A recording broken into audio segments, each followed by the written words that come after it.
রাতের অন্ধকারটা যেন আরো ঘন হয়ে নেমেছিল শিউলির জীবনে। যেদিন বাবার কবরের মাটি ভিজে উঠেছিল চোখের জলে, শিউলি তখনও জানত না এই অন্ধকারের ভেতর দিয়ে তাকে হাঁটতে হবে আরও অনেকটা পথ। সৎমায়ের মুখে সেদিনই প্রথম শোনে, তুই আমাদের বোঝা। কথাটা বুকের ভেতর কাটার মতো বিঁধে যায়। শিউলির বয়স তখন 20 ছুঁই ছুঁই। মায়ের মৃত্যুর পর বাবার দ্বিতীয় বিয়েটা যেন তার জীবনের সব রং ধুয়ে দিয়েছিল।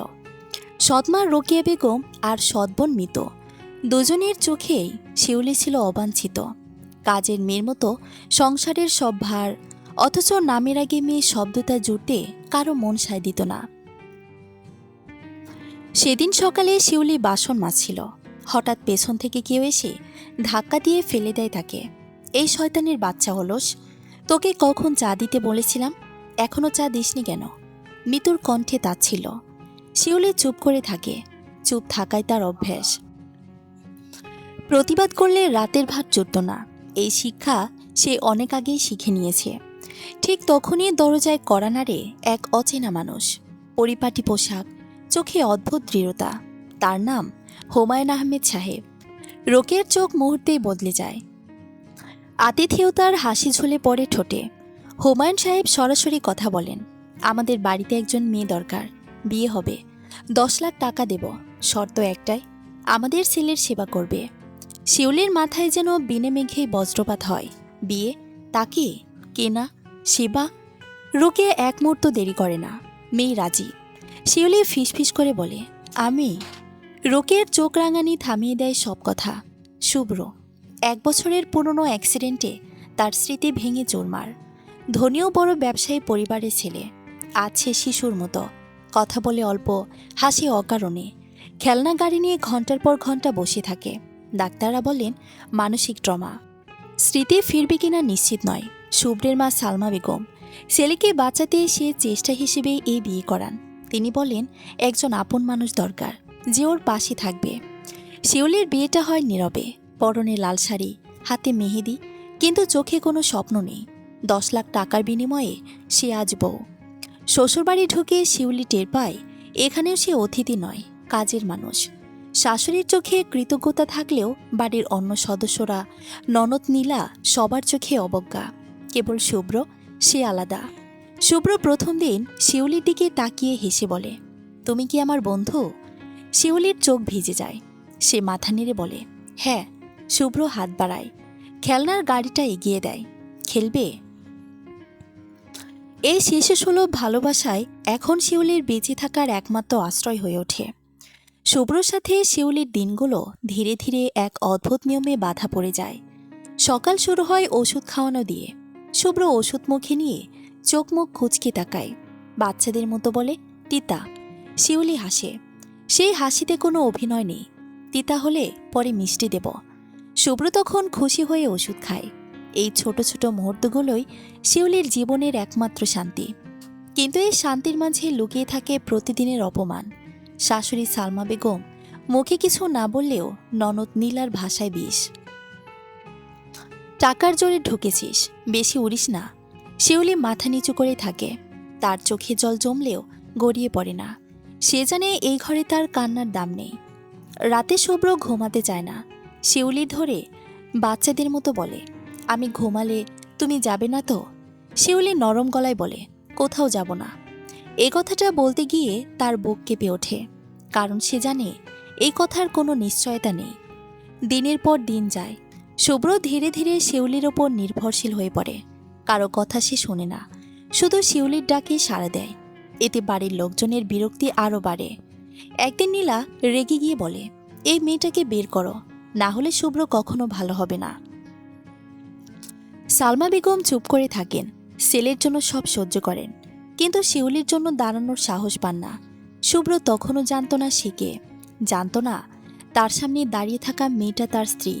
জানত না এই সংসারটা আসলে একটা চুক্তির ফল। তার পৃথিবী তখন ছোট। ঘর, উঠোন, ছাদ, জানালার ধরে রাখা টবটা আর শিউলি। শিউলি প্রথম দিনই বুঝেছিল এই মানুষটা বিপজ্জনক নয়। অবুঝ, শিশুসুলভ, কখনো কখনো জেদি, কিন্তু নিষ্ঠুর নয়। শুভ্র কম কথা বলতো, কিন্তু চোখে ছিল অদ্ভুত এক নির্ভরতা। একদিন দুপুরে সালমা বেগম রান্নাঘরে দাঁড়িয়ে তীক্ষ্ণ গলায় বলে ওঠে, এই মেয়েটা কিছুই পারে না, টাকা দিয়ে কিনে এনেছি, অথচ কাজের কাজ কিছুই জানে না। শিউলি চুপ করেছিল। সে জানত কথা বললে পরিস্থিতি আরও খারাপ হবে। ঠিক তখনই শুভ্র রান্নাঘরের দরজার পাশে এসে দাঁড়িয়েছিল, হাতে একটা কাঠের খেলনা ঘোড়া। শুভ্র হঠাৎ বলে ওঠে, ও পারে। সবাই থেমে তাকায়। ও আমার চা ঠিক বানায়, আমি অনেক পছন্দ করি। এই এক লাইনের পর আর কেউ কিছু বলেনি। শিউলি মাথা নিচু করে দাঁড়িয়েছিল, কিন্তু চোখ ভিজে উঠেছিল। শুভ্রের সবচেয়ে প্রিয় জায়গা ছিল ছাদের কোণা। সেখানে বিকেলে বসে সে কাগজে নৌকা বানাতো, শিউলি পাশে বসে থাকত। একদিন নীলা ব্যঙ্গ করে বলে, শুভ্র না হয় বাচ্চা হয়ে গেছে, আর তুই তার সাথে খেলছিস। শুভ্র মুখ তুলে তাকায়, গম্ভীর হয়ে বলে, বড়রা খেলতে জানে না, ও জানে। নীলা চুপ করে যায়। রাতে বিদ্যুৎ চলে গেলে শুভ্র ভয় পেত। শিউলি তখন তার পাশে বসে গল্প বলতো, গ্রামের গল্প, নদীর গল্প। শুভ্র মন দিয়ে শুনত, মাঝে মাঝে প্রশ্ন করত, আমরা কি ভালো? শিউলি তখন উত্তর দিত, হ্যাঁ, আমরা শান্ত। তখন থেকে শান্ত শব্দটাই শুভ্রের প্রিয় ছিল। সেদিন সকালে শিউলি অসুস্থ হয়ে পড়ে।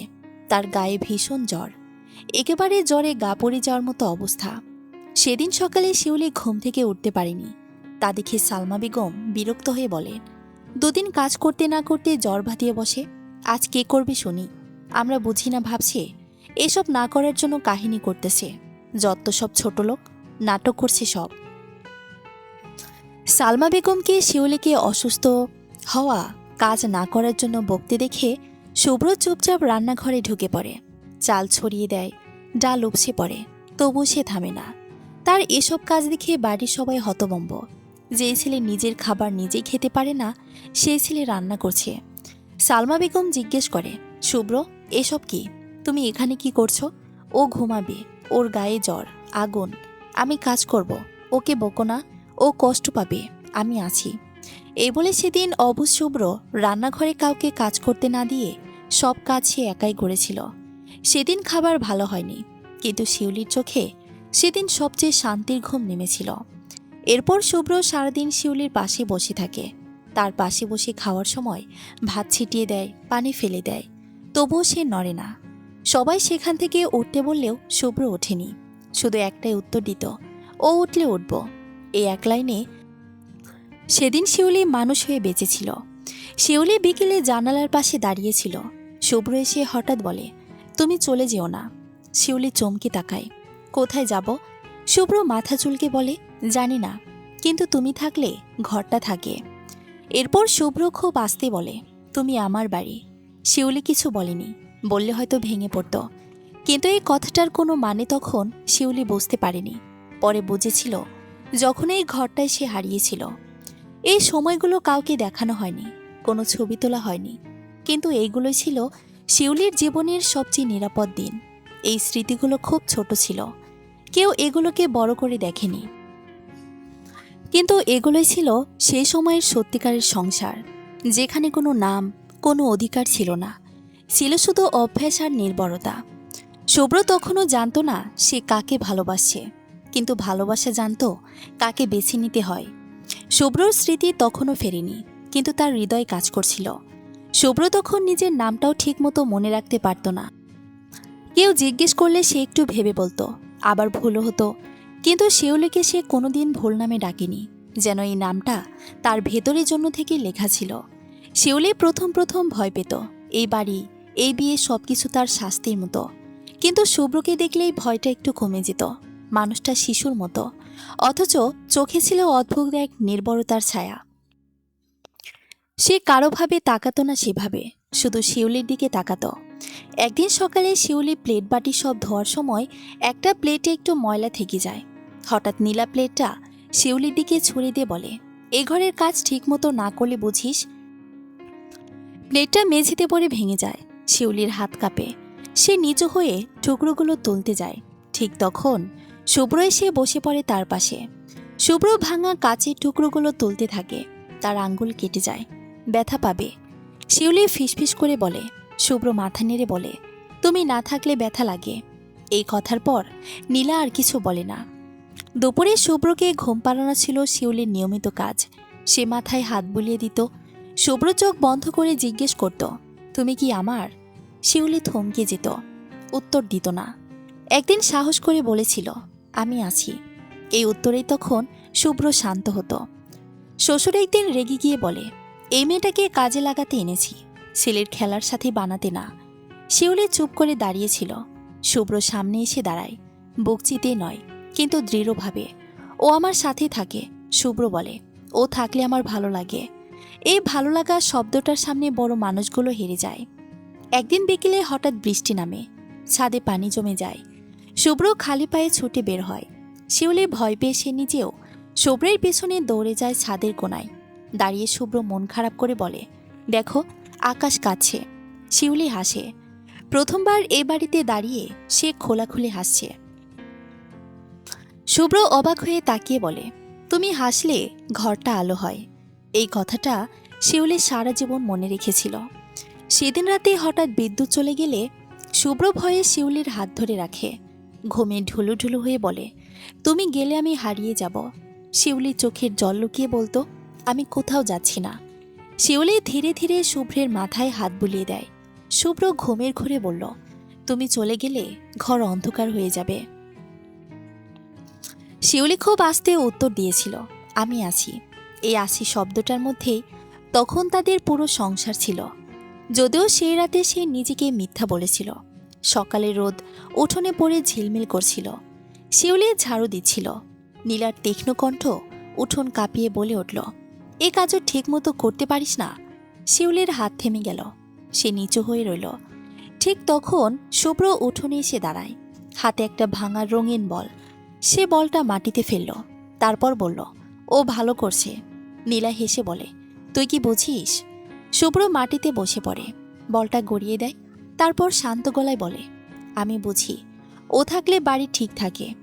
এই কথার পর উঠোনে আর কোনো শব্দ হয়নি। দুপুরে শিউলি শুভ্রকে খাওয়াচ্ছিল। ভাত ছিটে যাচ্ছিল। শাশুড়ির দরজার কাছে দাঁড়িয়ে রেগে বলল, এভাবে ছেলেকে নষ্ট করছিস? শিউলির চোখ নামানো। শুভ্র হঠাৎ থালা সরিয়ে দিয়ে বলল, কি খাওয়াই? কি বললি? ও খাওয়ায়, আমি খাই। এই যুক্তির সামনে আর কোনো যুক্তি দাঁড়ায়নি। এই সময়টুকু ছিল যেন শিউলি কষ্টের জীবনের ভেতর লুকিয়ে থাকা আরেকটা গল্প, যেখানে যুক্তি ছিল কিন্তু নিষ্ঠুরতা ছিল না, যেখানে ভালোবাসার নাম জানা ছিল না, ভালোবাসা কাজ করছিল। সময় পেরিয়ে যায়। তাদের বিয়ের 1 বছর পূর্ণ হয়। হঠাৎ সেদিন সবার চোখের আড়ালে শুভ্র কিভাবে যেন বাসা থেকে একা বের হয়ে যায়। তার ঠিক কিছুক্ষণ পর খবর আসে শুভ্র গাড়ি অ্যাক্সিডেন্ট করেছে। শুভ্রকে হাসপাতালে নেওয়া হয়। আর শিউলি হাসপাতালের সাদা আলোয় দাঁড়িয়ে থেকে সারা রাত শুভ্রের জন্য দোয়া করে যায়। কয়েক ঘন্টা পর ডাক্তার এসে জানায় শুভ্র এখন বিপদমুক্ত। আর সবচেয়ে বড় কথা হচ্ছে, অ্যাক্সিডেন্টে শুভ্রর স্মৃতিও ফিরে এসেছে, যদিও শুভ্রর তখনও জ্ঞান ফেরেনি। ডাক্তারের কথা শুনে শিউলির চোখে আনন্দ আর ভয় একসাথে ভর করে। শুভ্রর জ্ঞান ফিরে আসে। সে পিটপিট করে চোখ মেলে চারিদিকে তাকায়। বাবা মা ও বোনের পাশে একটা অপরিচিত মেয়েকে দেখে জিজ্ঞেস করে, ওকে? এই প্রশ্নে শিউলির পৃথিবী থেমে যায়। সালমা বেগম ছেলেকে সবকিছু খুলে বলে, যদিও শিউলি এবং শুভ্রর কাটানো সংসারের সুন্দর মুহূর্তগুলো বাদ দিয়ে। অন্যদিকে শিউলির পরিচয়ের সব কথা শুনে শুভ্র তার দিক থেকে মুখ ফিরে নেয় ঘৃণায়। কঠোর কণ্ঠে বলে ওঠে, ওকে আমার সামনে থেকে সরাও। হাসপাতাল থেকে শিউলিকে তাড়িয়ে দেওয়া হয়। কোনো ব্যাখ্যা নেই, কোনো প্রশ্ন নেই। বাড়ি ফিরে তার জিনিসপত্র আগুনে পুড়িয়ে ফেলা হয়। শিউলির দূর থেকে আগুনের শিখা দেখে তার মনে হয় তার পুরো একটা জীবনে পড়ে যাচ্ছে। শিউলি যখন শ্বশুরবাড়ির গেট পেরিয়ে রাস্তায় দাঁড়ায়, তখন ভোরের আলো ঠিকমতো ফুটে ওঠেনি। আগুনের ধোঁয়া তখনও বাতাসে ভাসছে। তার কাপড়, তার বই, শুভ্রর দেওয়া সেই খেলনা গাড়িটা সব পুড়ে যায়। শুধু শরীরটা আছে, প্রাণটা যেন আগুনেই আটকে গেছে। শিউলি পিছন ফিরে তাকায় না, তাকালে হয়তো পা এগোবে না। ঢাকায় শিউলির যাওয়ার মতো কেউ নেই। বাবার বাড়ি, সেখানে তার জায়গা বহু আগেই বন্ধ। তবুও নিরুপায় হয়ে সে সেদিকেই যায়। সন্ধ্যায় দরজায় দাঁড়াতেই রোকেয়া বেগমের চোখ কচকে যায়। এখানে আবার কি? শিউলি মাথা নিচু করে, মা একটু থাকতে চাই, একটু থাকতে দিবে? আমার না আর কোথাও যাওয়ার জায়গা নেই। মিতু হেসে ওঠে। কেন? তোর সো কোল্ড শ্বশুরবাড়িতে তোর প্রয়োজন বুঝি শেষ? সেই হাসিতে বিষ। রোকেয়া স্পষ্ট বলে দেয়, এক রাত থাকতে পারবি, তারপর বের হয়ে যেতে হবে। সেই রাতে শিউলি মেঝেতে ঘুমায়। চোখ বুজলেই শুভ্রের মুখ ভেসে ওঠে, বাচ্চাদের মতো হাসি, আঁচল ধরে রাখা হাত। শিউলি বালিশে মুখ চিপে কান্না চাপা দেয়। শুভ্র জানত না কেন, কিন্তু কিছু সময় পর তার বুকের ভেতর হঠাৎ ভারী হয়ে উঠত, কোনো কারণ ছাড়াই। কারো কথা মনে না পড়েও। হাসপাতালের সাদা বেডে শুয়ে আছে শুভ্র, মাথার ভেতর ডাক্তারদের কথা, পরিবারের উৎকণ্ঠা সব পরিষ্কার। নাম, পরিচয়, ব্যবসা, দায়িত্ব সব ফিরে এসেছে। তবু রাতে চোখ বন্ধ করলে একটা অদ্ভুত শূন্যতা বুকের ভেতর ঢুকে পড়ে। সে জানত কিছু একটা নেই, কিন্তু কী নিয়ে সে জানত না। সেদিন রাতে শুভ্র স্বপ্ন দেখে একটা হাত তার হাত ধরে আছে, খুব শক্ত করে না, তবু ছেড়ে যাওয়ার ভয় নেই। সে স্বপ্নের ভেতরেই ফিসফিস করে বলে, তুমি গেলে ঘর অন্ধকার। উত্তর আসে খুব শান্ত গলায়, কেউ বলে, আমি আছি। শুভ্র ঘুম ভেঙে উঠে বসে পড়ে, চোখ ভেজা। সে জানে না কেন কাছে, জানে না স্বপ্নে আমি আছি বলাটা কে ছিল, কিন্তু সে নিশ্চিত এই আমি আছি কথাটার ওপর সে একসময় বেঁচেছিল। পরদিন সকালে শিউলিকে বের করে দেওয়া হয়। কোনো টাকা নয়, কোনো সহানুভূতি নয়। শিউলি তখন সত্যি একা। সে কাজ খোঁজে, গার্মেন্টস, বাসা ভারী, সবখানে একই প্রশ্ন, স্বামী আছে? শিউলি যখন চুপ করে থাকে, চুপ থাকায় তার উত্তর। শেষ পর্যন্ত এক বৃদ্ধা মহিলার বাসায় কাজ পায়। মজুরি কম, কাজ বেশি, তবুও বাঁচতে হলে এটুকুই যথেষ্ট। রাতে ছাদে বসে সে আকাশের দিকে তাকিয়ে ভাবে, শুভ্র কি ভালো আছে? অন্যদিকে শুভ্র হাসপাতালে। সেদিন দুপুরে সে হঠাৎ করে ভাত খেতে গিয়ে থমকে যায়। চামচ হাতে নিয়ে মনে হয় কেউ যেন খুব যত্ন করে তাকে খাইয়ে দিচ্ছে। ভাত পড়ে যাচ্ছে, অথচ তার রাগ লাগছে না, বরং একটা অদ্ভুত নির্বরতা। মাথার ভেতর এলোমেলো শব্দ ভেসে আসে, ও খাওয়ায়, আমি খাই। শুভ্র চমকে ওঠে। এই বাক্যটা তার না, এই যুক্তি তার স্বভাবের না, কিন্তু বুকের ভেতর আবার সেই পরিচিত ভার আর শান্তি একসাথে। রাতগুলো সবচেয়ে ভয়ঙ্কর ছিল। বিদ্যুৎ চলে গেলে সে অস্বস্তি বোধ করত। আলো থাকতেও মনে হতো অন্ধকার। রাত তখন গভীর। শুভ্র হাসপাতালের বেডে ঘুমিয়ে আছে। ঘুমের মাঝে স্বপ্ন দেখে সে একটা উঠোনে দাঁড়িয়ে আছে। রোদ পড়ছে, খুব সাধারণ একটা সকাল। তার হাতে একটা ভাঙা বল। কেন ভাঙা সে জানে না, কিন্তু বলটা হাতে থাকলে তার ভালো লাগছে। দূরে কেউ ঝাড়ু দিচ্ছে, মুখটা স্পষ্ট না, শুধু মাথা নিচু। হঠাৎ কোথা থেকে একটা কণ্ঠ ভেসে আসে, কঠিন ধারালো। স্বপ্নে তার বুকটা কেঁপে ওঠে। সে নিজেকে বলতে শোনে, ও ভালো করেছে। ঘুম ভেঙে যায়। শুভ্র বসে পড়ে। বুকের ভেতর অস্বস্তি। সে জানে না কাকে বলল, কেন বলল, কিন্তু কথাটা বলার পর স্বপ্নের শুভ্রটা শান্ত ছিল, আর এই শান্তটাই তাকে ভয় দেখায়। পরদিন সকালে ডাক্তার চেক আপ করে বলে, শুভ্র এখন পুরোপুরি সুস্থ, বাড়ি নিয়ে যেতে পারবে। পরিবারের সবাই খুশি হয়, ভবিষ্যৎ পরিকল্পনা হয়। শুভ্র আয়নার সামনে দাঁড়িয়ে নিজের চোখের দিকে তাকায়। চোখে বুদ্ধি আছে, স্মৃতি আছে, আত্মবিশ্বাস আছে, তবু কোথাও যেন একটি খালি ঘর। সে নিজেকেই প্রশ্ন করে, আমি কি কিছু ফেলে যাচ্ছি? উত্তর আসে না, শুধু অবচেতন মনে একটা অনুভূতি জ্বলে থাকে, যেন কোনো এক সময় কোনো এক মানুষ কোনো এক অভূত শুভ্রকে নিঃশর্তভাবে আগলে রেখেছিল। আর সেই মানুষটাকে সে সবচেয়ে বেশি আঘাত করতে চলেছে নিজের অজান্তেই। শুভ্র বাড়ি ফিরে আসে। সবকিছু তার চেনা, ঘর, দেয়াল, আসবাব, নাম, সবকিছু আগের মতো। অথচ বুকের ভেতর অদ্ভুত এক শূন্যতা, যেন দামি কিছু হারিয়ে গেছে। রাতে ঘুম আসে না, অকারণে মনে হয় কেউ একজন ছিল যে খুব আপন। কিন্তু অদ্ভুতভাবে কিছু কিছু জিনিস তার বিরক্ত লাগতে শুরু করে। আলমারির কোণে রাখা ভাঙা একটা রঙিন বল দেখে সে রেগে যায়। সে জানে না কেন। এসব ফালতু জিনিস ফেলে দাও। বলটা সরিয়ে নেওয়া হয়। সেদিন দুপুরে সবাই খেতে বসে। খাবার নিখুঁত, সবকিছু ঠিক আছে, কিছুই ছিটে যায় না। তবু হঠাৎ তার গলা শুকিয়ে আসে। এই নিখুঁতটা তাকে অস্বস্তিতে ফেলে। শুভ্র হঠাৎ রেগে উঠে বলে, খাবার নিয়ে তো বাড়াবাড়ি কেন? কেউ বুঝতে পারে না, এমনকি শুভ্রও না। এই রাগ আসলে শান্তির অভাব থেকে। কিন্তু সে রাতেও শুভ্র ঘুমাতে পারে না। রাতে বিদ্যুৎ চলে যায়। আগে বিদ্যুৎ চলে গেলে শুভ্র কোনোদিন ভয় পেত না, এ কথায় সবাই জানে। কিন্তু সেদিন অন্ধকারে দাঁড়িয়ে শুভ্রর বুক ধড়পড় করে। সে অজান্তেই বলে ওঠে, কে? কোনো উত্তর আসে না। হঠাৎ তার মাথার ভেতর ভেসে ওঠে, আমি আছি। এই শব্দটা এত পরিচিত যে শুভ্রর মাথার চুল টেনে বসে পড়ে। সে বিড়বিড় করে বলে, এ ঘরে আগে কেউ ছিল? কিন্তু ঠিক তখনই তার মা এবং নীলা এসে বলে, না, তুমি ভুল ভাবছ। আর শুভ্র নিজের অবচেতন স্মৃতিকে প্রথমবারের মতো নিজের হাতে অস্বীকার করে। সময় বদলায়, বদলে যায় শুভ্র। সেও স্বাভাবিক জীবনযাপন করছে আর 10-5 জন মানুষের মতো। কিন্তু এর মাঝে একদিন শুভ্র তার আলমারির কাপড় গোছাতে গিয়ে কাপড়ের ভাঁজে একটা চিঠি পায়। চিঠিটা হাতে নিতেই শুভ্রর হাত কাঁপে। সে ধীরে ধীরে চিঠি খুলে পড়তে শুরু করে। যেদিন তুমি আমাকে বন্ধু বলেছিলে, সেদিনে আমি তোমার হয়ে গিয়েছিলাম। আমি জানি একদিন তুমি আমাকে ভুলে যাবে, তবু আমি তোমার পাশে ছিলাম। এটাই আমার প্রাপ্তি। শুভ্র চিঠি পড়ে থমকে যায়। নাম নেই, ঠিকানা নেই, আছে শুধু অনুভূতি। এই চিঠিটা তার মনে হাজার প্রশ্ন জাগিয়ে তোলে, কিন্তু উত্তর পাওয়া যায় না। শুভ্র মায়ের কাছে জানতে চায়, মা, হাসপাতালে থাকলে আমার বিয়ের কথা বলেছিলে কেন? ওই মেয়েটা কি সত্যি আমার বউ ছিল? সালমা বেগম চোখ সরিয়ে বললেন, না, ও ছিল শুধু দায়িত্ব। এই দায়িত্ব শব্দটা শুভ্রকে অস্বস্তিতে ফেলে।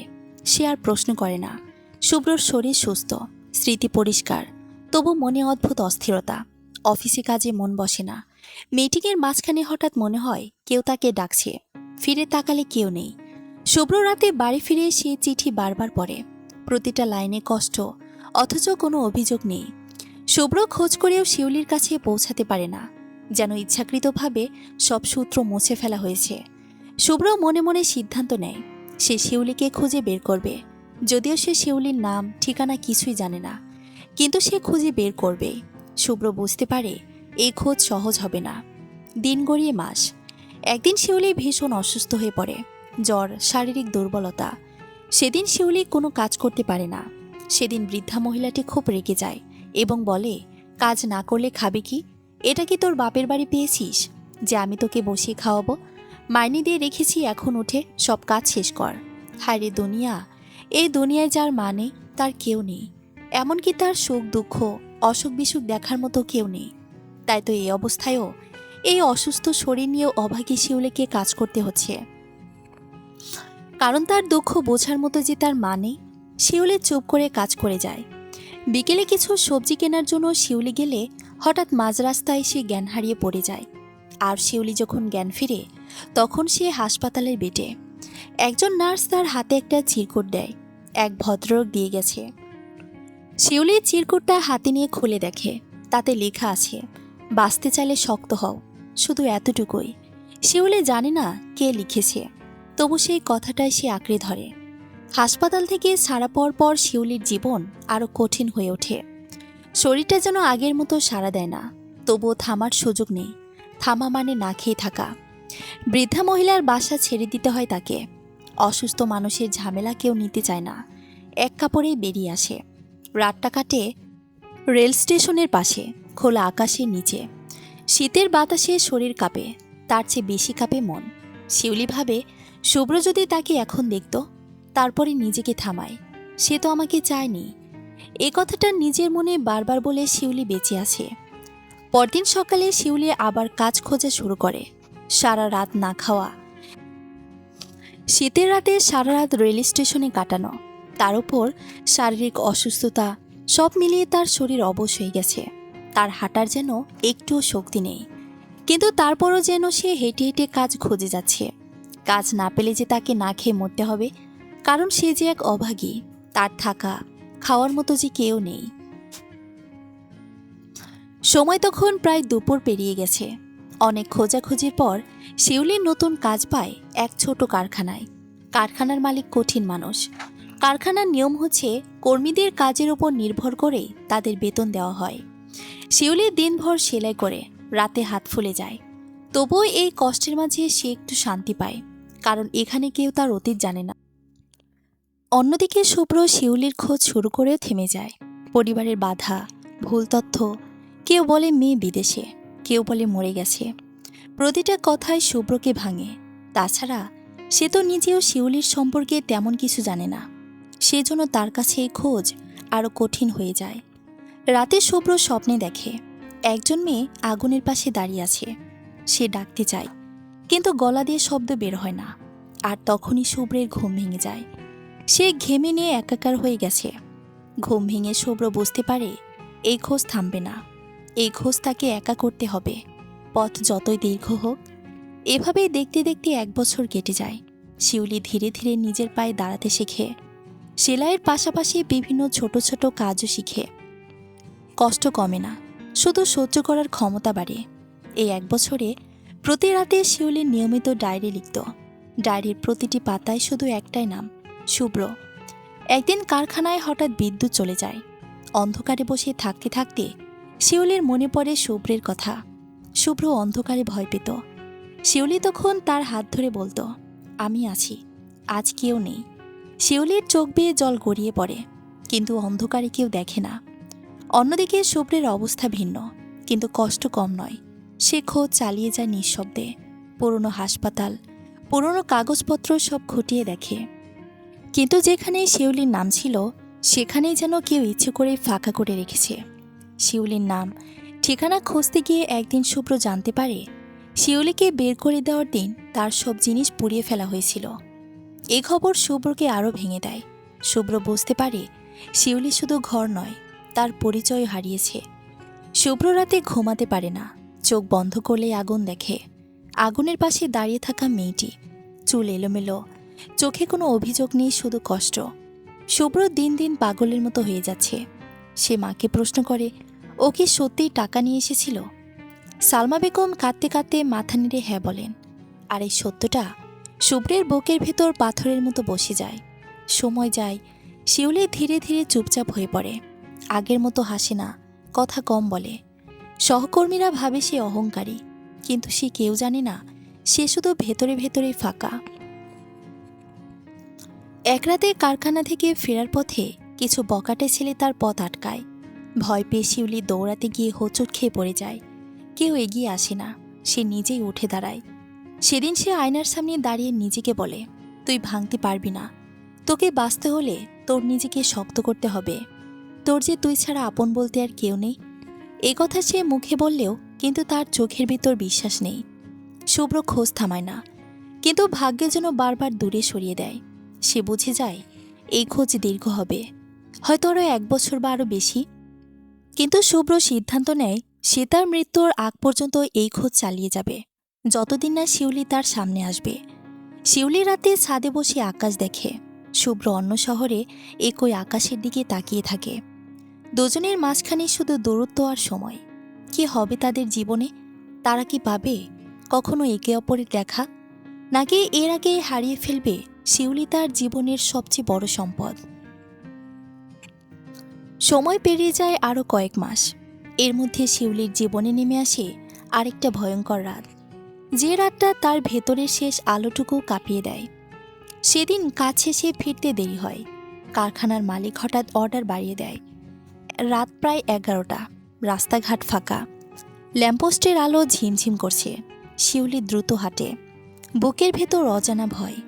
হঠাৎ একটি মাইক্রোবাস ধীরে ধীরে তার পাশে এসে থামে। জানালার কাছ নামিয়ে কেউ একজন বলে, আপা, আমরা এখানে নতুন, পথ হারিয়ে ফেলেছি, এই ঠিকানা একটু দেখিয়ে দেবেন? শিউলি থেমিয়ে যায়। এই থামাটায় তার সবচেয়ে বড় ভুল। দরজা হঠাৎ খুলে যায়। শক্ত একটা হাত তাকে টেনে নেয় ভেতরে। তার চিৎকার অন্ধকারে হারিয়ে যায়। গাড়ি ছুটে চলে। চোখ খুলে শিউলি নিজেকে পায় অচেনা একটা ঘরে। মুখে কাপড় বাঁধা ছিল, হাত পা ব্যথায় অবশ, মাথার ভেতর ঝাঁঝরা শব্দ। ভয় আর লজ্জা একসাথে বুকে চেপে ধরে। শিউলিকে চোখ খুলতে দেখে একজন লোক বলে ওঠে, ভয় পাস না পাখি, তোকে কেউ খুঁজতে আসবে না। এই কথাটাই শিউলির ভেতরে আগুন জ্বালিয়ে দেয়। সে বুঝে যায় এই পৃথিবীতে সে সত্যি অদৃশ্য। কিছুক্ষণ পর দরজা খুলে অন্য একজন লোক ভেতরে প্রবেশ করে। ভাগ্যক্রমে পাশের ঘর থেকে পুলিশের সাইরেনের শব্দ ভেসে আসে। দালানটায় হইচই পড়ে যায়। লোকগুলো তাড়াহুড়ো করে পালাতে গিয়ে দরজা ঠিকমতো বন্ধ করে না। শিউলি নিজের সমস্ত শক্তি এক করে দরজার দিকে ঝাঁপ দেয়, পড়ে যায় উঠে দাঁড়ায়, আবার পড়ে। শেষ পর্যন্ত বাইরে বেরিয়ে আসে। পুলিশ তাকে উদ্ধার করে, কিন্তু প্রশ্নের পর প্রশ্ন করে যায়। তার পরিচয় কি, তার ঠিকানা কোথায়, তার পরিচিত কেউ আছে কিনা। একের পর এক প্রশ্নই করে যায়। প্রতিটা প্রশ্নে শিউলি চুপ করে থাকে। উত্তর দেওয়ার মতো কিছু নেই তার। অবশেষে তাকে থানায় নিয়ে যাওয়া হয়।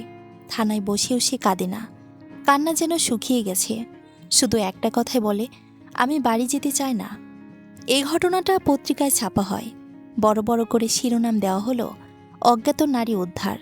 কোনো নাম নেই, কোনো ছবি নেই। এই অজ্ঞাত পরিচয়টাই শিউলির জীবনের সবচেয়ে বড় ট্র্যাজেডি হয়ে দাঁড়ায়। এ খবর শুভ্রের কাছে পৌঁছায় না। পৌঁছালেও সে চিনতে পারত না, কারণ কোথাও নাম নেই। দুজনের মাঝখানে দূরত্ব আরও এক ধাপ বেড়ে যায়।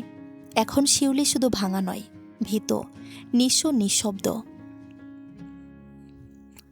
শিউলি থানার চৌকাঠ পেরিয়ে বেরোনোর সময় বুঝতে পারে সে আর আগের শিউলি নেই।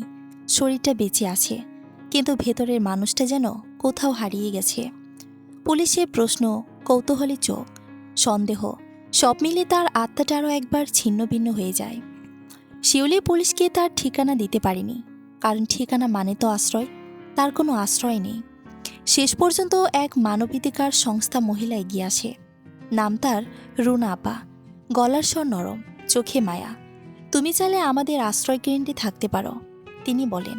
শিউলি শুধু মাথা নাড়ে। তার মুখ দিয়ে কথা বেরোয় না। আশ্রয় কেন্দ্রটা শহরের এক কোণে। ছোট ঘর, লোহার খাট, সাদা দেয়াল। ওখানে আরও মেয়েরা আছে। কেউ নির্যাতিত, কেউ পরিত্যক্ত, কেউ নিখোঁজ হওয়ার হাত থেকে বাঁচা। প্রত্যেকেরই চোখেই আলাদা আলাদা গল্প। প্রথম রাতে শিউলি ঘুমাতে পারে না। চোখ বন্ধ করলে সে মাইক্রোবাস, অচেনা হাত, অন্ধকার ঘর ভেসে ওঠে।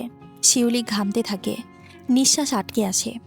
একজন মেয়ে তার হাত ধরে, ফিসফিস করে বলে, আমি জানি তোমার এখন অতীত মনে পড়ছে। নিজেকে একটু সময় দাও, দেখবে সব ঠিক হয়ে যাবে। এই প্রথম শিউলি বুঝতে পারে সে একা নয়।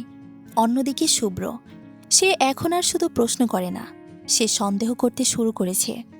পরিবারের প্রতিটা কথায় ফাঁক খুঁজে পায়। একদিন বাবার পুরনো ডায়েরি ঘাঁটতে গিয়ে একটা নোট পায়। নোটে লেখা ছিল, মেয়েটা যেন কোনোভাবে ফিরে আসতে না পারে। এই লাইনটা শুভ্রের চোখে আগুন ধরিয়ে দেয়। সে বুঝে যায় শিউলির চলে যাওয়া দুর্ঘটনা নয়, পরিকল্পনা। শুভ্র চুপচাপ খোঁজ শুরু করে। প্রাইভেট ডিটেকটিভ, পুরনো দালান, হাসপাতালের কর্মচারী, যাকে পায় ধরে। কিন্তু প্রতিবারই একই ফল, কিছু সূত্র, কোনো গন্তব্য নয়। রাতে শিউলির রেখে যাওয়া চিঠিটা শুভ্র আবার পড়ে। প্রতিটা শব্দ যেন তাকে দোষী করে তোলে। তুমি সুস্থ হলে যদি আমাকে না চাও, আমি নিজেই চলে যাব। এই লাইনের কাছে এসে শুভ্র ভেঙে পড়ে। আশ্রয়কেন্দ্রে শিউলির দিনগুলো ধীরে ধীরে বদলাতে থাকে। সে সেলাই শেখায় অন্য মেয়েদের এবং নিজেও নতুন ডিজাইন শিখছে। হাত ব্যথা করে, কিন্তু কাজ করলে মাথার ভেতর শব্দগুলো একটু থামে। তবু রাতে দুঃস্বপ্ন আসে। সে আঁচড় কাটে নিজেরই হাতের হাতে, যেন ব্যথা দিয়ে ভয় ঢেকে রাখতে চায়। রুনাপা সেটা দেখে ভয় পান। তোমাকে কাউন্সিলিং নিতে হবে, রুনাপা বলে। শিউলি চুপ করে মাথা নোয়ায়। কাউন্সিলিং রুমে প্রথম দিন সে কিছু বলে না, শুধু জানলার বাইরে তাকিয়ে থাকে। কাউন্সিলর ধৈর্য ধরে বসে থাকেন। অনেকক্ষণ পর শিউলি বলে, আমি কেন বেঁচে আছি? এই প্রশ্নের কোনো সহজ উত্তর নেই। শুভ্র একদিন পত্রিকার পুরনো কাটিং ঘাটতে গিয়ে চোখে পড়ে অজ্ঞাত নারী উদ্ধার। ছবিতে মেয়েটির মুখ ঝাপসা, তবু শুভ্রের বুকের ভেতর কেঁপে ওঠে কিছু। সে নিশ্চিত হতে পারে না, নিশ্চিত হলেই ভেঙে পড়বে। এই ভয় সে নিজেই নিজেকে থামায়। সময় গড়িয়ে যায়। শিউলি একটু একটু কথা বলতে শেখে, নিজের নামটা আবার উচ্চারণ করতে শেখে। আমি শিউলি, এই বাক্যটা বলতে তার গলা কাঁপে। একদিন সেই আশ্রয়কেন্দ্রে আরেকটা নতুন মেয়ে আসে, গর্ভবতী, পরিত্যক্ত। শিউলি তার মাথায় হাত রাখে। এই স্পর্শে সে নিজেও একটু শক্ত হয়। শিউলির হারিয়ে যাওয়ার পেছনে শুভ্র এখন বাড়ির লোকেদেরই সন্দেহ করে। সেদিন রাতে শুভ্র মায়ের সামনে দাঁড়িয়ে বলে, ও বেঁচে থাকলে আমি কাউকে ছাড়ব না। সালমা বেগম কাঁদেন। সত্যিটা ধীরে ধীরে বেরিয়ে আসে। শিউলিকে ফেরাতে কেউ চায়নি। এই অপরাধবোধ শুভ্রকে আরও উন্মাদ করে তোলে। শিউলি আয়নার সামনে দাঁড়িয়ে নিজের ক্ষত চিহ্নগুলো দেখে, আর শুভ্র শহরের অন্য প্রান্তে দাঁড়িয়ে আগুনে পোড়া কাপড়ের ছাই ছুঁড়ে ফেলে। দুজনেই বেঁচে আছে, কিন্তু পথ এখনো অনেক বাকি। আশ্রয়কেন্দ্রের দিনগুলো বাইরে থেকে শান্ত মনে হলেও শিউলির ভেতর প্রতিদিন যুদ্ধ চলে। সকালে ঘুম ভাঙলেই বুকের ভেতর চাপা ভয়। আজ যদি আবার সেই স্মৃতিগুলো ফিরে আসে, আজ যদি সে হঠাৎ ভেঙে পড়ে। সে নিজেকে কাজে ডুবিয়ে রাখে, কাপড় কাটা, সেলাই, নতুন মেয়েদের শেখানো। হাত থামে না, হাত থামলেই মাথা কথা বলে। তার অবস্থা দেখে রুনাপা তাকে প্রায় প্রতিদিনই বলে, তুমি চাইলে আবার কাউকে বিশ্বাস করতে পারো। শিউলির হাসি পায়, যদিও এখন সে আর হাসতে জানে না। তার বিশ্বাস শব্দটার মানে সে ভুলে গেছে। একদিন রাতে আশ্রয়কেন্দ্রে বড় ঝামেলা হয়। এক মেয়ের পরিবার জোর করে তাকে নিয়ে যেতে আসে। মেয়েটা ভয়ে চিৎকার করে কাঁদে। সেই আওয়াজে শিউলি জমে যায়, তার শরীর ঠান্ডা হয়ে আসে। চোখের সামনে আবার সেই অন্ধকার ঘর ভেসে ওঠে। সে হঠাৎ চিৎকার করে ওঠে, মেঝেতে বসে পড়ে, কান চেপে ধরে, না না না, আমাকে ছেড়ে দাও। অনেক কষ্টে তাকে শান্ত করা হয়। সেই রাতের পর শিউলি আর আগের মতো থাকে না। সে কথা বলা প্রায় বন্ধ করে দেয়। অন্যদিকে শুভ্রের জীবনও ভাঙনের দিকে যায়। সে অফিসে যাওয়া কমিয়ে দেয়। বাবার সাথে সম্পর্ক তিক্ত হয়ে ওঠে। একদিন রাগের মাথায় বাবার মাকে বলে ফেলে, তোমরা ওকে মেরে ফেলেছ। বাবা মা চুপ করে থাকে। এই চুপটাই শুভ্রকে আরও নিশ্চিত করে। সে প্রাইভেট ডিটেকটিভ বদলায়। এবার খোঁজটা হয় আরও বিপজ্জনক জায়গায়, দালাল, আশ্রয়কেন্দ্র, বস্তি, পুরো শহরের অলিতে গলিতে।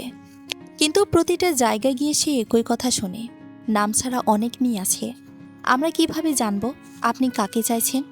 আর এই নামহীনতাই তাকে পাগল করে তোলে। শিউলি কাউন্সিলেন ধীরে ধীরে কথা বলতে শুরু করে। ভাঙা ভাঙা বাক্যে সে বলে, আমি যদি তখন পালাতাম। কাউন্সিলর তাকে থামিয়ে দেয়, এটা তোমার দোষ না। এই কথাটা শুনে শিউলির চোখ ভিজে যায়, কারণ এই প্রথম কেউ তাকে দায়মুক্তি দেয়। একদিন আশ্রয়কেন্দ্রে একটা ছোট বাচ্চা আসে, এতিম বাচ্চা, মা হারানো। বাচ্চাটি শিউলির ওড়নার কোণা ধরে থাকে।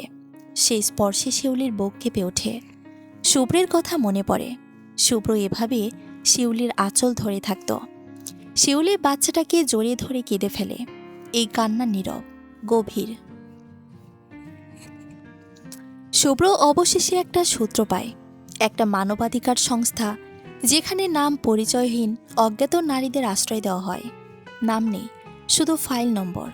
শুভ্র তালিকা চায়, কিন্তু আইন, গোপনীয়তা সব বাধা হয়ে দাঁড়ায়। শুভ্র প্রথমবার বুঝতে পারে, ভালোবাসা থাকলেই সব দরজা খোলে না। রাতে শিউলি আশ্রয়কেন্দ্রের ছাদে দাঁড়িয়ে বলে, আমি হারিয়ে জানি, আমাকে হারানো হয়েছে। আর শুভ্র নিজে শহরের আলোয় দাঁড়িয়ে ভাবে, এই হারানো মানুষটাকে খুঁজে পেতে তাকে নিজেকেই ভাঙতে হবে। রাত গভীর হলে আশ্রয়কেন্দ্রটা অন্যরকম হয়ে ওঠে। দিনের আলোয় যে দেয়ালগুলো নিরাপত্তার মতো লাগে, রাতে সেগুলো যেন প্রশ্ন ছড়ে দেয়, এখান থেকে পালাবে না এখানেই থাকবে। শিউলি ছাদের কোণে বসে থাকে, বাতাসের স্যাঁতস্যাঁতে গন্ধ, শহরের শব্দ দূরে দূরে।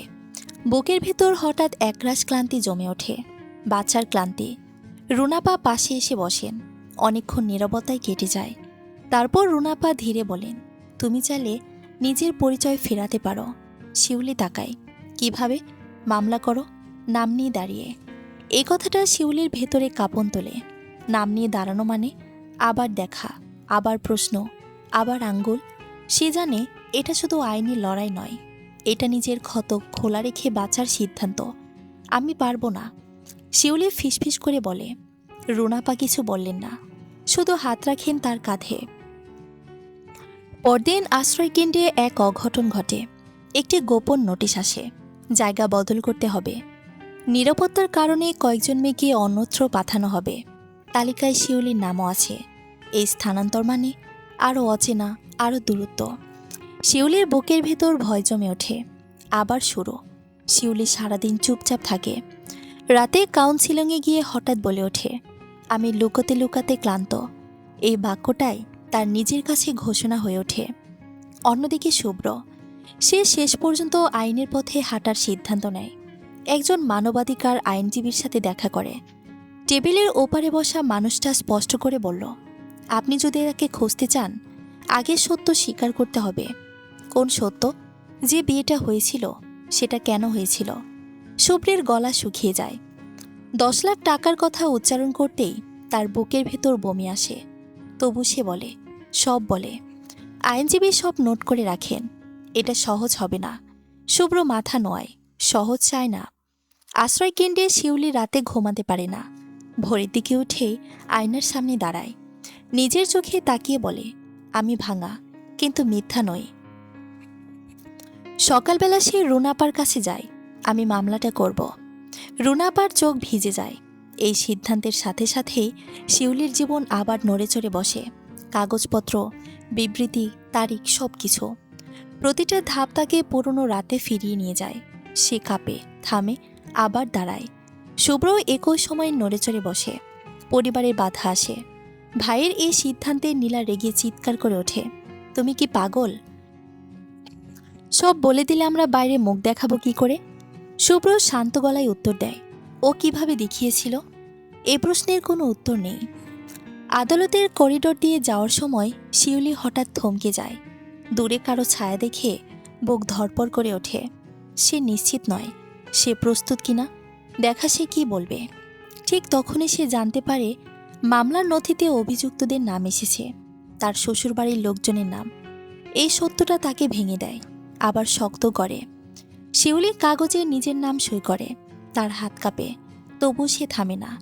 আর শুভ্র অন্য কক্ষে বসে একই কাগজের সাক্ষীর জায়গায় সই করে। দুজন একই ভবনে, কিন্তু এখনও কেউ কারো মুখোমুখি হয়নি। আদালত ভবনটা বাইরে থেকে যতটা শক্ত ও নির্লিপ্ত দেখায়, ভেতরে ঢুকলে ততটাই ভারী লাগে। প্রতিটা করিডোরে যেন চাপা শ্বাস, অপূর্ণ কথার জমে থাকা কান্না। শিউলি কাঠের বেঞ্চে বসে আছে, হাতে একটা ফাইল। আঙ্গুলের ডগা সাদা হয়ে গেছে শক্ত করে চেপে ধরার কারণে। মাথাটা নিচু, চোখ মেঝের দিকে স্থির। সে জানে এই ভবনের ভেতরে কোথাও শুভ্র আছে, খুব কাছে, অথচ অসীম দূরে। সে চোখ তুলতে ভয় পাচ্ছে, কারণ চোখ তুললেই হয়তো সব ভেঙে পড়বে। শুভ্র করিডোরের অন্য প্রান্তে দাঁড়িয়ে, সাদা শার্ট, কালো কোট। বাইরে থেকে তাকে শান্ত লাগলেও ভেতরে ঝড় বয়ে যাচ্ছে। প্রতিটা পদক্ষেপে বুকের ভেতর শব্দ হয়, এই পাকি এগোবে নাকি থেমে যাবে? আইনজীবী ফিসফিস করে বলল, ওখানেই বসে আছে। শুভ্র তাকায়। দূর থেকে শুধু একটা অবয়ব, মাথা নিচু, সেই চেনা ভঙ্গি। এই প্রথম সে নিশ্চিত হয় শিউলি বেঁচে আছে। নাম ডাকা হয়। শিউলি উঠে দাঁড়ায়, পা কাঁপে, তবু সে পড়ে না।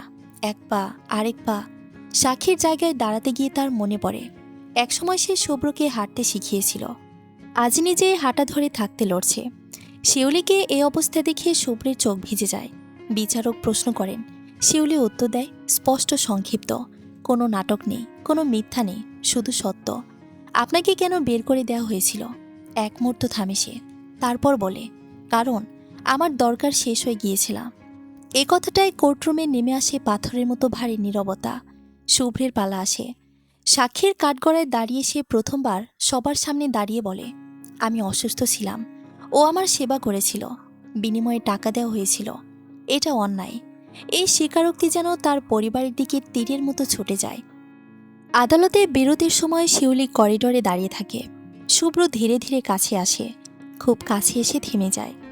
মাঝখানে মাত্র কয়েক হাত দূরত্ব, কেউ কথা বলে না। শুভ্র ফিসফিস করে বলে, তুমি কেমন আছো? এই সাধারণ প্রশ্নটাই শিউলির ভেতরে জমে থাকা সব কিছুকে নাড়িয়ে দেয়। সে তাকায় না, শুধু বলে, বেঁচে আছি। এ দুটো শব্দই সে বলে দেয়। শুভ্র হাত বাড়াতে চায়, কিন্তু থামে, তার অধিকার নেই। এই সত্যটা সে জানে। আমি জানতাম না, শুভ্র বলে। শিউলি এবার তাকায়, চোখে কোনো অভিযোগ নেই, কোনো আশ্রয় নেই, কিন্তু আমি ছিলাম। এ কথার সামনে শুভ্র নিঃশব্দ হয়ে যায়। দিন গড়িয়ে যায়, মামলার তারিখ পিছোয়। শিউলি আশ্রয় কেন্দ্রে ফিরে যায়, কিন্তু এবার তার হাঁটা বদলে গেছে। সে সোজা হয়ে হাঁটে, মাথা নিচু করে নয়। শুভ্র দূর থেকে শিউলির খবর রাখে, দেখা করতে চায় না। আগে বিচার, পরে অনুভূতি। এই সিদ্ধান্তে সে অনড়। একদিন আশ্রয় কেন্দ্রে শুভ্র একটি চিঠি পাঠায়। কোনো ভালোবাসার কথা নেই, শুধু লেখা, আমি তোমার সামনে দাঁড়াতে চাই না যতক্ষণ না সত্যটা ঠিক জায়গায় পৌঁছায়। শিউলি চিঠিটা পড়ে ভাঁজ করে রাখে। তার চোখ ভিজে, কিন্তু ঠোঁটে দৃঢ়তা। শিউলি আয়নার সামনে দাঁড়িয়ে ঠোঁটে কোনো লিপস্টিক দেয় না, দেয় সাহস। আর শুভ্র আদালতের সিঁড়িতে দাঁড়িয়ে মাথা নিচু করে প্রতিজ্ঞা করে, এই লড়াই সে শেষ করবে। ভালোবাসা পড়ে, এখন সত্য দরকার। সময় কখনোই একরকম থাকে না। কারো জীবনের সময় দৌড়ায়, কারো জীবনের সময় হামাগুড়ি দেয়। শিউলির জীবনের সময় থমকেছিল বহুদিন, এখন সে সময় আবার চলতে শুরু করেছে। কিন্তু প্রতিটা পা ভারী। আদালতের দিনগুলো নিয়মে বাঁধা, অথচ অনুভূতিতে অগোছালো। প্রতিটা তারিখ মানে আবার ফিরে যাওয়া, আবার নিজের ক্ষত খুলে দেখানো। শিউলি জানে এই লড়াই শুধু নিজের জন্য নয়, তার মতো আরও অনেক নামহীন মেয়ের জন্য। প্রথম সাক্ষ্য পর্বে শ্বশুরবাড়ির লোকজন হাজির হয়। নীলা চোখে ঘৃণার ভয় নিয়ে কাঠগড়ায় দাঁড়ায়, তার কণ্ঠ কাঁপে। কিন্তু সে মিথ্যা বলে, ও আমাদের বাড়ি ছেড়ে নিজে চলে গিয়েছিল। শিউলি ব্রেঞ্চে বসে থাকে, বুকের ভেতর আগুন জ্বলে, কিন্তু সে নড়ে না। সে জানে আজ চিৎকার করলে হারবে। শুভ্র শক্ত করে হাত মুঠো করে রাখে, তার ইচ্ছে করে উঠে দাঁড়িয়ে সব ভেঙে ফেলতে, কিন্তু সে চুপ থাকে। এটার তার প্রায়শ্চিত্ত। এরপর আসে হাসপাতালের ডাক্তার, নার্স। প্রমাণ উঠে আসে, শুভ্র মানসিকভাবে অক্ষম ছিলেন। শিউলি ছিলেন একমাত্র পরিচর্যাকারী। টাকা লেনদেনের কাগজও আসে। আদালতে চাপা গুঞ্জন ওঠে। বিচারক চোখ তুলে তাকালো শুভ্রের পরিবারের দিকে। শিউলির জবানবন্দির দিনটা সবচেয়ে কঠিন। সে দাঁড়ায়, গলা শুকিয়ে আসে। এক মুহূর্তের জন্য তার মনে হয় সব ছেড়ে দৌড়ে পালায়। শিউলি শুভ্রের দিকে তাকায়, শুভ্র চোখ নামিয়ে রাখে। কোনো অনুরোধ নেই, কোনো দাবি নেই, শুধু নীরব সমর্থন। শিউলি কথা বলে, ধীরে কিন্তু পরিষ্কার। বিয়ের দিন অপমান, সেবা, আগুন সব বলে। কোর্টরুম নিস্তব্ধ হয়ে যায়। আমি ভালোবাসা চাইনি, শিউলি কথা শেষ করে বলে। আমি শুধু মানুষ হিসেবে বাঁচতে চেয়েছিলাম। এই ঘটনার পর মিডিয়ার নজরে পড়ে। আশ্রয়কেন্দ্রের নাম আসে পত্রিকায়। শিউলির নাম প্রথমবার মিডিয়ায় প্রকাশ পায়। সে ভয় পায়, আবার গর্বও হয়। রুনাপা বলেন, এটাই পরিবর্তনের শুরু। শুভ্রের বাড়িতে ঝড় ওঠে। ব্যবসায়ী অংশীদাররা সরে যায়, তাদের সাথে ব্যবসায়িক সকল চুক্তি বাতিল করে দেয়। সমাজে প্রশ্ন ওঠে। শুভ্র চুপচাপ সব সহ্য করে, কারণ সে জানে এটা তার বেছে নেওয়া পথ। শুভ্রকে তার মা এসে বলে, তুই সব শেষ করে দিলি। শুভ্র শান্ত গলায় উত্তর দেয়, আমার যা ভাঙা ছিল সেটা আমি ঠিক করেছি। রায় পিছয়, অপেক্ষা বাড়ে। এই অপেক্ষার সময়টাই শিউলি নিজেকে নতুন করে গড়ে তোলে। আশ্রয়কেন্দ্রে সে সেলাই প্রশিক্ষণের দায়িত্ব নেয়। সব মেয়েরা তাকে আপু বলে ডাকে। রাতে সে ডায়েরি লেখে। এরপর আবার শুধু শুভ্রের নাম নয়, নিজের স্বপ্নেও লেখে। ছোট্ট একটা দোকান, নিজের পরিচয়ে। শুভ্র শিউলিকে আবার একটা চিঠি লেখে। এই চিঠিতে ক্ষমা চাওয়া নেই, শুধু লেখা, তুমি যা লড়ছ তাতে আমার ভালোবাসার অধিকার নেই, তবু জানিও আমি পাশে আছি। শিউলির চিঠিটা পড়ে দীর্ঘশ্বাস ফেলে।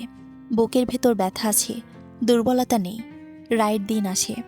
ভরা আদালতে বিচারক রায় ঘোষণা করেন, শিউলির শ্বশুরবাড়ির বিরুদ্ধে মানব পাচার ও নির্যাতনের অভিযোগ প্রমাণিত হয়। শাস্তি ঘোষণা হয়। শিউলির চোখ দিয়ে জল নামে।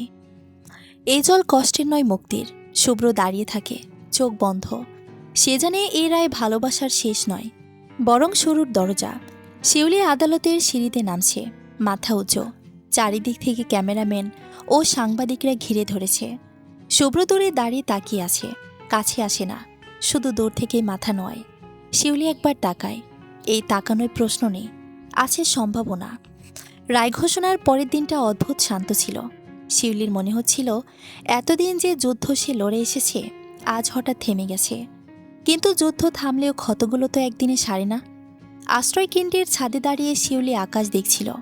আকাশ আজও আগের মতোই নীল, অথচ তার ভেতরটা বদলে গেছে। সে এখন আর শুধু বেঁচে থাকা মানুষ নয়, সে একজন জয়ী মানুষ। তার ভাবনার মাঝেই রুনাপা এসে পাশে দাঁড়ায়। কিছুক্ষণ শিউলির দিকে তাকিয়ে জিজ্ঞেস করে, এখন কি করবে? শিউলি কিছুক্ষণ চুপ করে আকাশের দিকে তাকিয়ে থেকে বলে, নিজের জন্য বাঁচব। এ কথাটা বলতে গিয়ে তার এখন আর আগের মতো গলা কাঁপে না। শুভ্র একা হয়ে যায়, পরিবার ভেঙে পড়ে, ব্যবসায় লস হতে শুরু করে। সমাজের মানুষজন তাদের করুণা করে না, বরং প্রশ্ন করে। কিন্তু সেই একাকিত্বেই সে প্রথম নিজেকে বুঝতে শিখে। শুভ্র মানসিক সুস্থতার জন্য থেরাপি নিতে শুরু করে। নিজের অপরাধ, নিজের দুর্বলতা সব মুখোমুখি দাঁড় করায়। থেরাপির প্রথম দিনে থেরাপিস্ট শুভ্রকে জিজ্ঞেস করেন, আপনি কি চান? উত্তরে শুভ্র বলে, আমি ভালো মানুষ হতে চাই, ওর জন্য না, নিজের জন্য। শিউলি ছোট একটা টেইলার্স খোলে। টেইলার্সের নাম রাখে শিউলি টেইলার্স। তার টেইলার্সের প্রথম কাস্টমার আশ্রয়কেন্দ্রের মেয়েরাই। শিউলি সকালে দোকান খোলে, সন্ধ্যায় বন্ধ করে, রাতে ক্লান্ত শরীরে ঘুমিয়ে পড়ে। একদিন সকালে শিউলি টেইলার্সে গিয়ে তার দোকান থেকে একটু দূরে একজন লোক দাঁড়িয়ে আছে। দূর থেকেও দেখেও লোকটাকে শিউলির চেনা চেনা লাগে। শিউলি একটু ভালো করে তাকাতেই বুকের ভেতর অদ্ভুত একটা ধাক্কা খায়। তার মুখ থেকে আপনা আপনি বেরিয়ে আসে, শুভ্র। শিউলিকে দেখে শুভ্র এগিয়ে আসে, তবে ভেতরে ঢোকে না। বাইরে দাঁড়িয়ে থেকে বলে, ভেতরে আসবো না যদি তুমি না চাও। শিউলি কিছুক্ষণ দাঁড়িয়ে থাকে, তারপর বলে, দাঁড়িয়ে থাকলে ক্লান্ত হবে, বসো। যদিও এই কথাটা অনুমতি নয়, বরং মানবিকতা। এরপর তারা দুজন অনেকক্ষণ কথা বলে, যদিও তারা অতীত নিয়ে বরং ভবিষ্যৎ নিয়ে কথা বলছিল। গল্পের এক পর্যায়ে শুভ্র হঠাৎ বলে, আমি ক্ষমা চাইতে আসিনি। শিউলি তাকায়। শুভ্র আবার বলে, কারণ ক্ষমা চাইলেই সব ঠিক হয় না। শিউলি মাথা নেড়ে বলে, ঠিক বলেছ। আর এই সম্মতিটাই তাদের নতুন সম্পর্কের ভিত্তি হয়ে ওঠে। সময় গড়ায়, মাস যায়, শুভ্র নিয়মিত আসে শিউলি টেইলার্সে। তবে শুভ্র শিউলিকে কখনো বিরক্ত করে না, এসে চুপচাপ বসে থাকে। মাঝে মাঝে আবার শিউলিকে বিভিন্ন কাজে সাহায্য করে। শুভ্রের এমন আচরণে একদিন শিউলি নিজেই প্রশ্ন করে, তুমি কি চাও? উত্তরে শুভ্র তখন বলে, তোমার পাশে হাঁটতে চাই, সমান হয়ে। বছর ঘুরে যায়, শিউলির দোকান বড় হয়। তার টেইলার্সে এখন অনেক অসহায় মেয়েরা কাজ করে। ধরতে গেলে সে এখন অনেকের আশ্রয়। একদিন সন্ধ্যায় কাজ শেষে শিউলি আর শুভ্র পাশাপাশি হাঁটে। কোনো প্রতিশ্রুতি নেই, কোনো তাড়া নেই, আছে শুধু নীরবতা। এই নীরবতা ভেঙে শিউলি হঠাৎ বলে, ভালোবাসা কি আবার সম্ভব? শুভ্র বলে, যদি তুমি চাও। শিউলি আকাশের দিকে তাকায়, তারপর বলে, চেষ্টা করা যাক, সময় থেমে থাকে না। গল্প শেষ হলে জীবন থামে না, শুধু তার ভাষা বদলায়। শিউলির জীবনে ঠিক সেটাই হয়েছে। একসময় সে সকালগুলো ভয়ের ছিল, এখন সেই সকালেই সে দোকানের শাটার তোলে, আলো জ্বালায়, নতুন কাপড়ের ডিজাইন ঠিক করে। প্রতিটা কাপড়ের ভাঁজে যেন তার নিজের জীবনের ভাঁজ লুকানো। শিউলির দোকানটা এখন বেশ জনপ্রিয়, শিউলি টেইলার্স। দোকানটা সবার কাছে এক নামে পরিচিত। আশ্রয়কেন্দ্রের মেয়েদের হাত ধরে শুরু হয়েছিল, এখন পাড়ার মেয়েরা আসে, দূরের মানুষও আসে। কিন্তু কেউ জানে না এই দোকানের প্রতিটা সেলাইয়ের মধ্যে কতটা কান্না শুকিয়ে আছে। শুভ্র দূর থেকে শিউলির এই পরিবর্তনগুলো দেখে। সে এখন আর আগের শুভ্র নয়, সে আদেশ দিতে, সিদ্ধান্ত চাপিয়ে দিত। সে শিখেছে অপেক্ষা করতে, শিখেছে অনুমতি ছাড়া কাছে না যেতে। মাঝে মাঝে শুভ্র দোকানের সামনে দাঁড়িয়ে থাকে, ভেতরে ঢোকে না, শুধু দেখে শিউলি হাসছে কিনা, ক্লান্ত হয়েছে কিনা। এই লেখাটাই এখন তার প্রাপ্তি। একদিন সন্ধ্যায় হঠাৎ করে ঝুম বৃষ্টি হয়, দোকানের সামনে পানি জমে যায়। শিউলি তখন টেইলার্সে একা ছিল। বৃষ্টিতে ভেজার কারণে সে একা শাটার নামাতে পারছিল না। শুভ্র তখন এগিয়ে এসে কোনো কথা না বলে সে শাটারটা ধরে। দুজনের হাত একসাথে উঠে যায়। এই প্রথম শিউলি হাত পায় না, থামে না। বৃষ্টির শব্দের মাঝে শুভ্র বলে, আমি জানি এখনো সব সহজ হয়নি। শিউলি তখন শান্ত গলায় বলে, সহজ হলে সত্য হতো না। এ কথা বলার মধ্য দিয়েই তাদের সম্পর্কে নতুন সংজ্ঞা তৈরি হয়। দিন যায়, মাস যায়, তারা দুজন এখন একটু সহজ হয় আগের থেকে। সময় ধীরে ধীরে মানুষকে বদলায়। শিউলি আর শুভ্রের সম্পর্ক তেমনই।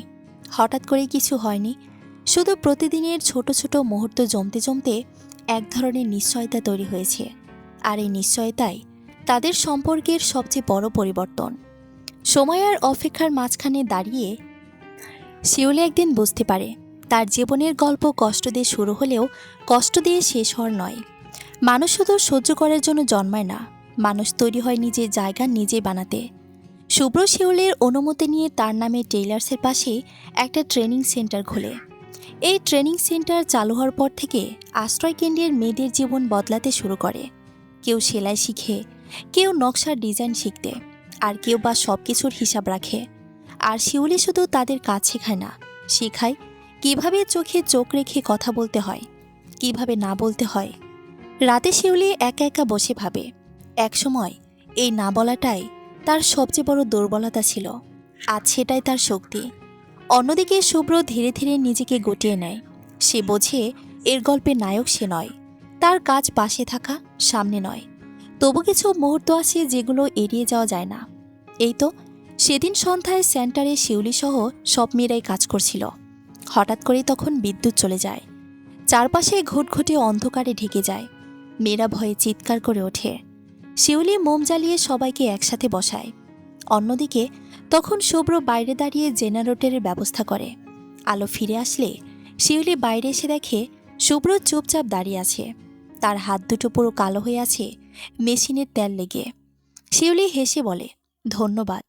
এই ধন্যবাদে কোনো ঋণ নেই, কোনো অধিকার নেই, আছে শুধু স্বীকৃতি। সময় আরও গড়ায়।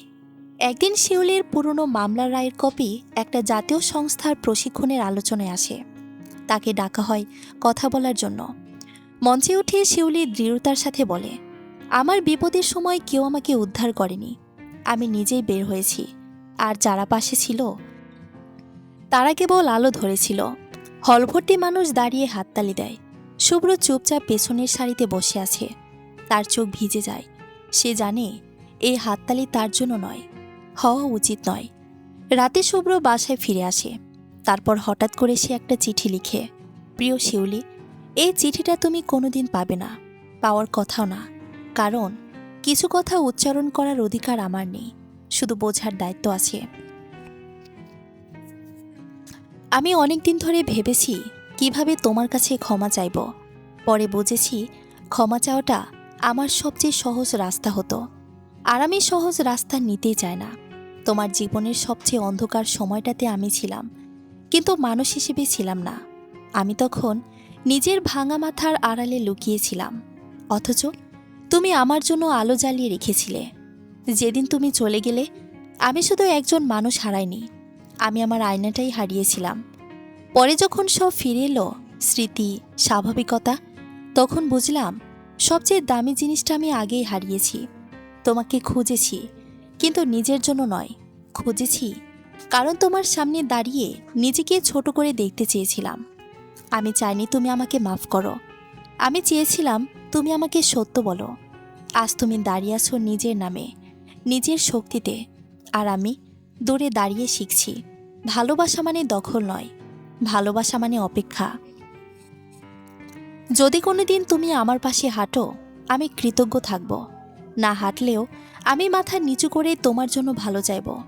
এই চিঠিটা আমি রেখে দিচ্ছি, নিজের জন্য শাস্তি হিসেবে নয়, মনে রাখার জন্য, যেন আমি আর কখনো কোনো কাউকে মানুষ না ভেবে দায়িত্ব না বানিয়ে ফেলি। তুমি যেভাবে বাঁচছো সেভাবেই বেঁচে থাকো। শুভ্র। একটা সাধারণ সকাল। চারিদিকে ভোরের আলো ফুটেছে। শিউলি শাড়ি পরেছে, মুখে হালকা সাজ আর ঠোঁটে হালকা একটু লিপস্টিক দিয়েছে। শিউলি আয়নায় নিজের দিকে তাকায়। এই যে সে আজ অনেকদিন পর হালকা একটু সাজগোজ করেছে, সেটা কারো চাপে পড়ে নাই, বরং নিজের সিদ্ধান্তে। শিউলির ভাবনার মাঝে দরজায় টোকা পড়ে। শুভ্র দরজার বাইরে দাঁড়িয়ে জিজ্ঞেস করে, আমি কি ভেতরে আসতে পারি? শিউলির দরজা খুলে এক পলক তাকায় শুভ্রের মুখের দিকে। এরপর মৃদুস্বরে বলে, এটা তোমারও ঘর। এরপর তারা দুজন কাজী অফিসে গিয়ে দ্বিতীয়বারের মতো বিয়ে করে। কোনো জোর নেই, কোনো বাধ্যবাধকতা নেই, সবটা দুজনের ইচ্ছেতেই। রেজিস্ট্রি পেপারে শুভ্র সাইন করে যখন শিউলিকে সাইন করতে বলে, শিউলি তখন হঠাৎ কলম থামিয়ে জিজ্ঞেস করে, ভবিষ্যতে যদি আমি আবার চলে যাই? শুভ্র হেসে বলে, তোমার পথ কখনো আমি আটকাবো না, শুধু দরজাটা খোলা রাখব। এই উত্তরে শিউলি নিশ্চিত হয় এই মানুষটা তাকে আর আটকাবে না। সে রাতে বারান্দায় দুজন পাশাপাশি দাঁড়ায়, অনেকদিন পর। শিউলি তখন আকাশের দিকে তাকিয়ে বলে, তুমি জানো আমি আর আগের মতো ভালোবাসি না। শুভ্র শান্তভাবে উত্তর দেয়, আমি জানি, আর আমিও না। একটু থেমে শিউলি আবার বলে, তবু তুমি পাশে থাকলে আমার ভয় লাগে না। এই কথাটার পর শুভ্র প্রথমবার সাহস করে প্রশ্ন করে, তাহলে আমরা কি? শিউলি আকাশের দিকে তাকায়। অনেকক্ষণ পর বলে, আমরা দুজন মানুষ যারা একে অপরকে ভাঙতে দেবে না।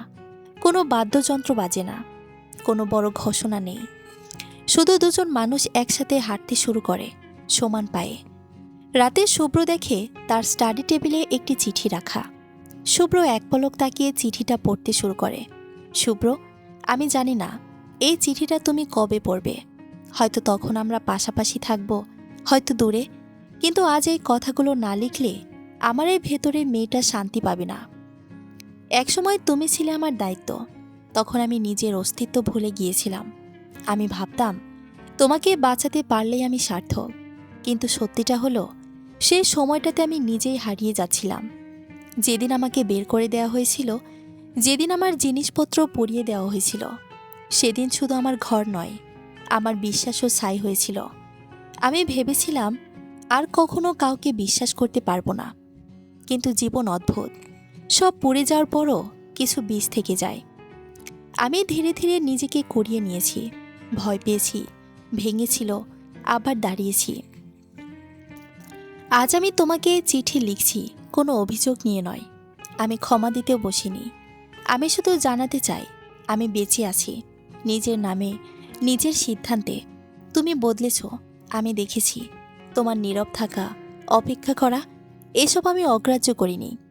কিন্তু আমার কাছে সবচেয়ে বড় বিষয় হলো তুমি আর আমাকে আটকে রাখতে চাও না। ভালোবাসা যদি আবার আসে, আমি চাই সেটা ভয়ের উপর দাঁড়িয়ে না থাকুক। আমি চাই যদি কখন আমরা একসাথে হাঁটি, সেটা সমান পায়ে হোক, কেউ কারো ঋণী হয়ে নয়। এই চিঠিটা লিখে আমি হালকা হলাম, অতীতকে কবর দিতে নয়, তার সাথে শান্তি করতে। যদি আমরা একসাথে থাকি ভালো, আর না থাকলেও আমি ঠিক থাকব, কারণ আমি এখন জানি আমার বেঁচে থাকাটা কারো দয়ের উপর নির্ভর করে না। ভালো থেকো, শিউলি। চিঠিতে শিউলি ক্ষমা চায়নি, কোনো অভিযোগও করেনি, কোনো প্রেমের দাবিও করেনি। এই চিঠিটা একটা বাস্তবতা, এটা নিজেকে ফিরে পাওয়ার ঘোষণা, যেখানে শিউলি তার জীবনের সব সত্য নির্দ্বিধায় প্রকাশ করেছে। চিঠিটা পড়ে যে কখন শুভ্রের চোখ ঝাপসা হয়ে আসে, সে নিজেও বুঝতে পারেনি। শুভ্র তখন অনুভব করতে পারছে শিউলি তখন কতটা কষ্টে ছিল, কত কষ্টের বিনিময়ে শিউলি আজ এই জায়গায় দাঁড়িয়েছে। শুভ্র সিদ্ধান্ত, সে এখন থেকে শিউলিকে একটু কষ্ট দেবে না, এক মুহূর্তের জন্য না। শিউলিকে সে সর্বোচ্চ সুখ দেবে, যাতে আগের দুঃখ কষ্ট একটু হলেও ভুলাতে পারে। শিউলি তাকে ভালো না বাসুক, তবুও আজীবন সে শিউলিকে ভালোবেসে যাবে। সময় আবার নিজের নিয়মে এগিয়ে যায়, কোনো ঘোষণা ছাড়াই, কোনো নাটকীয় বাঁক ছাড়াই। শিউলি একদিন সকালে ঘুম থেকে উঠে বুঝতে পারে তার শরীরের ভেতর কিছু বদলেছে। ভয় নেই, অস্থিরতাও নেই, শুধু এক ধরনের নরম নিশ্চয়তা। ডাক্তারের চেম্বার থেকে বের হয়ে শুভ্র কিছুক্ষণ কথা বলতে পারে না। রিপোর্টটা সে ভাঁজ করে পকেটে রাখে, যেন শব্দ হলে মুহূর্তটা ভেঙে যাবে। শিউলি জানালার বাইরে তাকিয়ে থাকে, তার মুখে হাসি নেই, আবার কোনো ভয়ও নেই। শুভ্র শিউলির দিকে তাকিয়ে খুব আস্তে জিজ্ঞেস করে, আমরা কি প্রস্তুত? শিউলি উত্তর দেয় না সঙ্গে সঙ্গে, একটু ভেবে বলে, আমরা রাগের মানুষ নই, এইটুকুই যথেষ্ট। দিনগুলো বদলে যায়, শিউলির কাজের গতি ধীর হয়, কিন্তু শক্তি কমে না। আশ্রয়কেন্দ্রের মেয়েরা তার সেবা করে, সবসময় তার আশেপাশেই থাকে। কেউ পানি এগিয়ে দেয় তো কেউ চেয়ার টেনে দেয় বসার জন্য। শিউলি তাদের দিকে তাকিয়ে ভাবে, এই শিশুটা একদিন জানবে তার জন্ম হয়েছিল ভালোবাসা নয়, সিদ্ধান্ত থেকেই। শুভ্র আগের চেয়েও নীরব হয়ে যায়। সে শিউলিকে সব কাজে চুপচাপ হেল্প করে, বলতে গেলে শিউলিকে কোনো কাজই করতে দেয় না, সব কাজ শুভ্র নিজেই করে। কিন্তু সে এখনও নিজের ভালোবাসাটা প্রকাশ করেনি। প্রতিদিন রাতে শিউলি ঘুমানোর পর শুভ্র রুমের লাইট নিভিয়ে দেয়, জানালা এবং বেলকনির পর্দা টেনে দেয়। এরপর শুভ্র খুব সাবধানে শিউলির পেটের ওপর হাত রেখে বাবুকে আদর করে। শুভ্র এই কাজটা এমনভাবে করে, কখনো মনে হয় শিউলির থেকে অনুমতি চাইছে, আবার কখনো মনে হয় শিউলি যেন জেগে না যায় বা বুঝতে না পারে। শিউলি কিছু বলে না, কারণ সে জানে এই স্পর্শে কোনো দাবি নেই, আছে শুধু দায়িত্ব। সময় তখন ভোরের একটু আগে, চারিদিকে এখনও ভোরের আলো ফোটেনি। শিউলি তখন হাসপাতালে একটা কন্যা সন্তানের জন্ম দেয়। জানালার ফাঁক দিয়ে আলো ঢুকছিল। শিউলি ক্লান্ত, কিন্তু ভাঙ্গা নয়। নার্স যখন ছোট্ট শিশুটাকে বুকে রাখে, তখনই শিউলির চোখ ভিজে ওঠে। শুভ্র দূরে দাঁড়িয়ে থাকে। সে কাছে আসে না সঙ্গে সঙ্গে। শিউলি মাথা তুলে তাকায়, শুভ্রের দিকে তাকিয়ে বলে, এসো। শুভ্র মৃদু পায়ে এগিয়ে আসে। তার হাত কাঁপছে। শুভ্র কাঁপা কাঁপা গলায় জিজ্ঞেস করে, আমি পারবো তো? শিউলি মাথা নাড়ে, হুম। এখন থেকে আমরা আর একা নই। শুভ্র বাবুর দিকে তাকিয়ে বুঝতে পারে তাদের জীবন আবার নতুন করে শুরু হচ্ছে, যেখানে অতীতের কোনো ছায়া থাকতে দিবে না। বছর গড়িয়ে যায়। শিশুটি হাঁটতে শিখে। তার নাম রাখা হয় শুভ্রতা শিমুল। ছোট ছোট পা ফেলে পুরো উঠোনে দৌড়ায় শুভ্রতা। তার পেছন পেছন দৌড়ায় শুভ্র নিজেও। শুভ্র যখন শুভ্রতাকে ধরতে না পেরে বসে যায়, বাচ্চাটা তখন খিলখিলিয়ে হেসে ওঠে। শুভ্র নিজেও হেসে দেয়। এই হাসিতে কোনো অপরাধ বোধ নেই, আছে কৃতজ্ঞতা। শিউলি দূরে দাঁড়িয়ে তাদের দিকে তাকিয়ে থাকে। সন্ধ্যায় তিনজন একসাথে ছাদে দাঁড়িয়ে সূর্যাস্ত দেখে। শুভ্রতা শিউলির কোলে ঘুমিয়ে আছে। শুভ্র শিউলির দিকে তাকিয়ে ফিসফিস করে বলল, আচ্ছা, আমরা কি ঠিক করেছি? শিউলি শুভ্রতার মাথায় হাত বুলিয়ে দিতে দিতে বলে, হুম, আমরা ভেঙে ভেঙে ঠিক করেছি। এই সংসারে সুখ খুব সাধারণ। বড় কোনো শব্দ নেই, বড় প্রতিজ্ঞাও নেই। শুধু আছে সকালবেলায় একসাথে নাস্তা, দুপুরে শুভ্রতাকে ঘুম পাড়ানো, আর রাতে রুমের লাইট নিভিয়ে দেওয়ার আগে একে অপরের দিকে তাকিয়ে থাকা। ভাঙা স্মৃতি এখানেও আছে, কিন্তু তারা আর কাটা নয়, তারা শিকড়।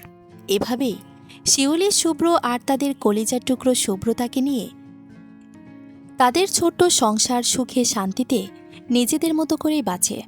এই গল্প প্রেমের গল্প নয়, এই গল্প বেঁচে থাকার, ভাঙা স্মৃতি জোড়া লাগানোর, আর সবচেয়ে বড় কথা, এটা মানুষ হয়ে ওঠার গল্প। সমাপ্ত।